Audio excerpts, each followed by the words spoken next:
गंग गणपतये नमो नमः। श्रीमद् वाल्मीकि रामायण युद्धकांड 84वां सर्ग। विभीषण को श्री राम की इंद्रजीत की माया का रहस्य बताकर सीता के जीवित होने का विश्वास दिलाना और लक्ष्मण को सेना सहित निकुंभिला मंदिर में भेजने के लिए अनुरोध करना। भातृभक्त लक्ष्मण जब श्री राम को इस प्रकार आश्वासन दे रहे थे, उसी समय विभीषण वानर सैनिकों को अपने अपने स्थान पर स्थापित करके वहां नाना प्रकार के अस्त्र धारण किए 4 निशाचर वीर, जो काली कजल रात्रि के समान काले शरीर वाले युद्धपति गजराजों के समान जान पड़ते थे, चारों ओर घेर कर उसकी रक्षा कर रहे थे।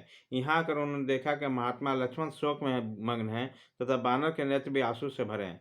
साथ ही स्वाकुल कुल नंदन महात्मा रघुनाथ जी पर भी उनकी दृष्टि पड़ी, जो मूर्छित होकर लक्ष्मण की गोद में लेटे हुए थे।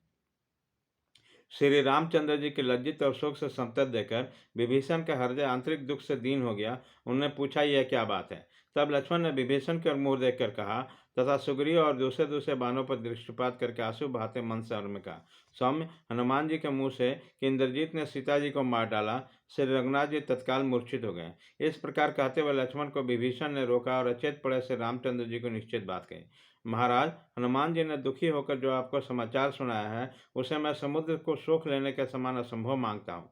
महाबाहो, दुरात्मा रावण को सीता के प्रति क्या भाव है, यह मैं अच्छी तरह जानता हूँ। वह उनका वध कदापि नहीं करने देगा। मैंने उसके हित करने की इच्छा से अनेक बार अनुरोध किया कि विदेह कुमारी को छोड़ दो, किंतु उसने मेरी बात नहीं मानी। सीता को दूसरा कोई पुरुष साम दाम और भेद नीति के द्वारा देख नहीं सकता, फिर युद्ध के द्वारा कैसे देख सकता? महाबाहो, राक्षस इंद्रजीत ने बांदरों को मुंह में डालकर चला गया है। जिससे उसका वध किया था वह महामाया जानकी थी, ऐसा निश्चय समझिए। वह इस समय निकुंभला मंदिर में जाकर होम करेगा और होम करके लौटेगा। उसी समय उस रावण कुमार को संग्राम में प्रयास करना इंद्र से समूह देवताओं के लिए कठिन होगा।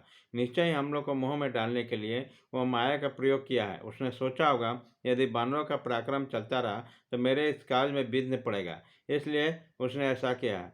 जब तक उसका होम कर्म समाप्त नहीं होता, उसके पहले हम लोग सेना से निकुंभला मंदिर में चलें।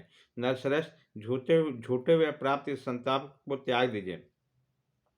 प्रभु, आपको शोक से संतप्त होता देखकर सारी सेना दुख में पड़ी है। आप तो धैर्य में सबसे बड़े चढ़े, अतः स्वस्थ चित होकर यहीं रहिए और सेना को यहाँ लेकर जाते हुए हम लोग को लक्ष्मण को भेज दीजिए। ये नरश्रेष्ठ लक्ष्मण अपने पहने बाणों से मारकर रावण कुमार को वो होम कर त्याग देने का विवश करेंगे, इससे वो मारा जा सकेगा।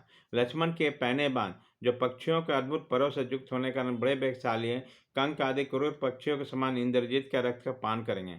अतः महाबाहो, जैसे ब्रजधारी इंद्र दैत्यों का वध का ब्रज प्रयोग करते हैं, उसी प्रकार उस राक्षस के विनाश के लिए शुभ लक्षण संपन्न लक्ष्मण जाने की आज्ञा दीजिए।